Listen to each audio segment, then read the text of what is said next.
어둠을 뚫고 임한 생명의 빛이란 제목으로 여러분과 짧은 시간이지만 함께 말씀을 나누겠습니다. 여러분, 우리는 성탄 생각하면 예수 그리스도 아기의 오심을 우리는 먼저 떠올립니다. 구주에 오신 주님, 겸손하신 분, 그리고 평강의 왕으로 오신 분, 우리는 그것을 먼저 떠올리며 우리는 성탄절에 관련된 옛 추억과 생각들을 소환할 때가 많죠.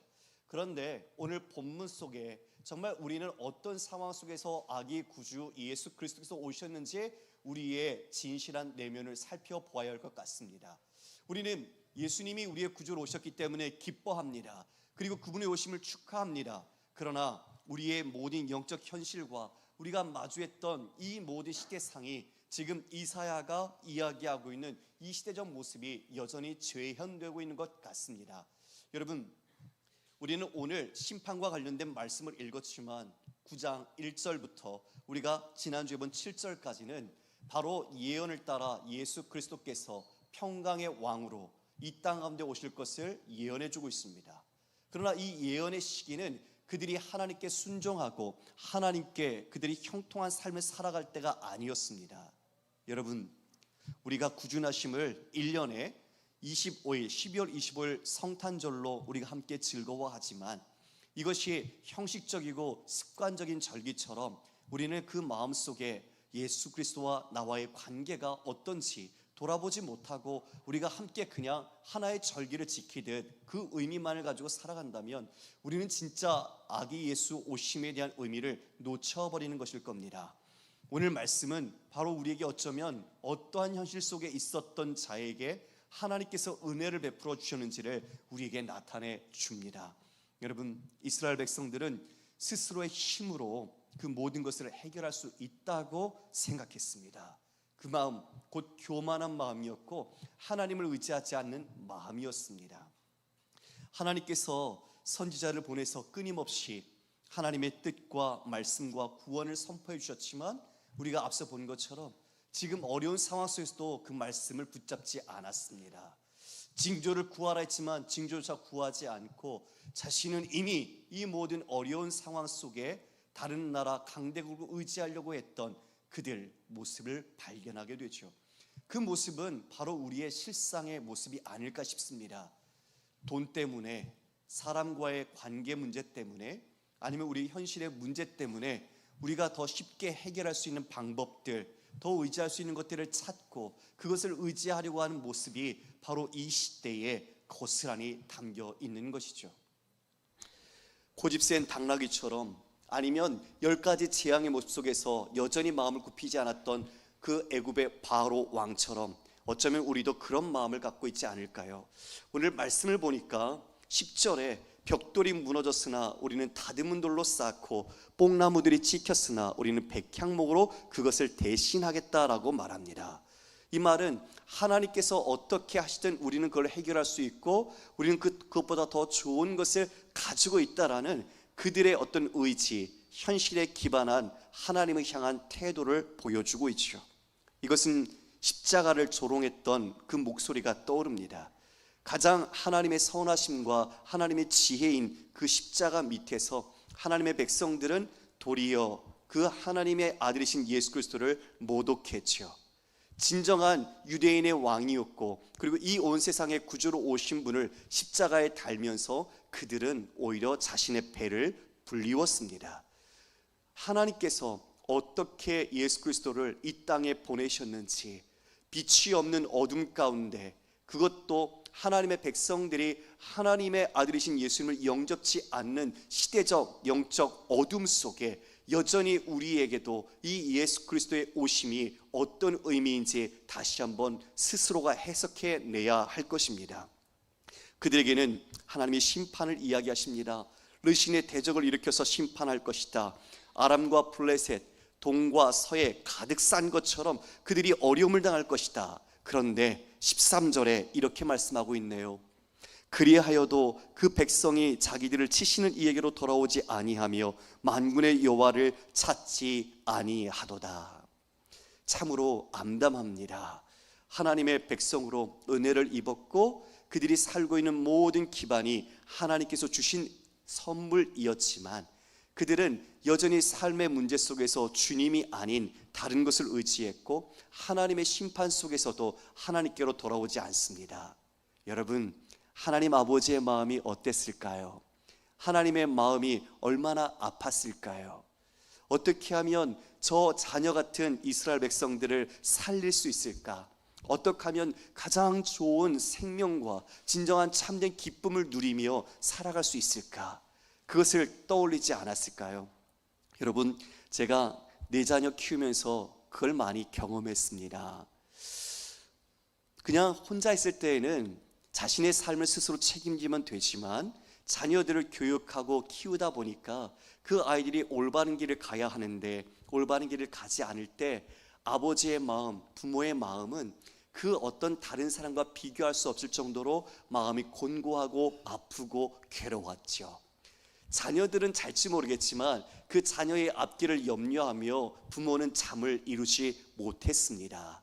그리고 자신보다 더 아파하면서 하나님께 무릎으로 기도했고 눈물로 아뢰었고 그리고 온 몸을 다해서 섬기고 사랑하며 바른 믿음의 길을 가도록 가르쳐 주었죠. 그러나 지금 하나님께서 우리를 그와 같이 사랑하실 때 끝까지 사랑하시는 모습으로 돌보았지만 지금 이스라엘 백성들은 하나님께로 돌아오지 않고 있습니다. 이제 하나님은 그들의 지도자를 치셨습니다.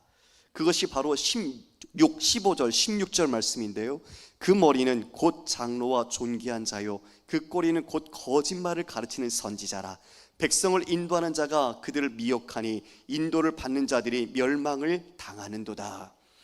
머리부터 꼬리까지 장로나 존귀한 자, 그리고 꼬리로 해당되는 거짓을 선포하는 거짓 선지자, 그 모두들이 하나님의 심판을 당합니다. 왜요?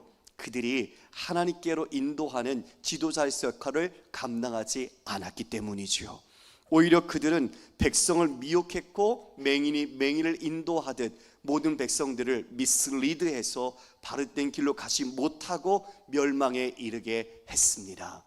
지금 그것을 이 영적, 도덕적 모든 책임이 지도자에게 있으며 지도자를 심판하심으로써 그들에게 이 모든 것에 대한 하나님의 응보, 하나님의 공의를 선언하시는 것이죠. 모든 책임을 다 지고 있는 겁니다. 지도자뿐만 아니라 그 지도자로 인해서 그 백성들이 다 같은 멸망이라는 아픔을 겪고 있는 것이죠. 어제 목양실에서 이 구절 앞에 오랫동안 머물러 있었습니다. 우리가 지금 성탄의 기쁨과 그 감사와 찬송을 하기 전에 우리가 이 시대에 마주한 현실의 모습이 너무 아픔으로 다가왔기 때문이죠. 우리의 지도자들, 저를 비롯해서 우리 모든 조국교회의 강단을 책임지고 있는 사람들, 또 하나님이 부르신 모든 리더십을 가진 사람들이 하나님의 백성들을 올바르게 인도하고 있는가? 정말 그것을 우리 모두가 힘써 주님의 뜻을 분별하며 하나님께 충성하고자 우리가 온 마음을 다하고 있는가? 그 질문 앞에 답을 쉽게 할 수 없었습니다. 가정도 마찬가지 아닐까요? 믿음의 부모로서 자녀들을 향한 그 모든 마음이 지금 이 아버지의 마음처럼 이 백성을 향한 동일한 마음으로 다가올 것 같습니다. 여러분, 17절에 이 백성이 모두 경건하지 아니하며 악을 행하며 모든 입으로 망령되이 말한다라고 말합니다. 온 백성이 타락하고 하나님을 떠난 부패의 모습을 보여주죠. 이에 하나님께서 진노를 행하십니다. 그 진노의 손이 펼쳐져 있습니다. 19절을 볼까요? 19절 말씀인데요, 만군의 여호와의 진노로 말미암아 이 땅이 불타리니 백성은 불의 섭과 같을 것이라. 사람이 자기의 형제를 아끼지 아니한다. 악행이 들불처럼 퍼져나가고 흑암이 땅을 뒤엎었습니다. 심지어 자기 형제조차 아끼지 않고 형제가 형제를 물어뜯는 비참한 형국을 보여주고 있죠.